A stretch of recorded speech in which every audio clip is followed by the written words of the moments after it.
You won't dictate who I associate with. Sifuna fires back at critics in Murang'a.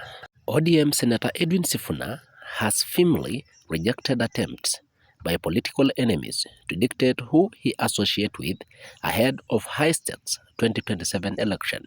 Sifuna remarks came during a sober but politically charged event in Murang'a County, where he attended the burial of UDA MP James Gakuya's mother.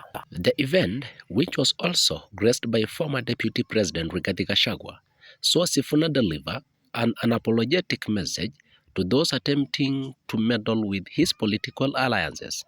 Kuna watu wanataka kutuchagulia maadui na marafiki. Wanataka kutuamulia ni matanga gani tutaenda. Sifuna declared, translating roughly to, there are people who want to choose our enemies and friends. They want to dictate with the funerals we attend. Subscribe EBK for more information.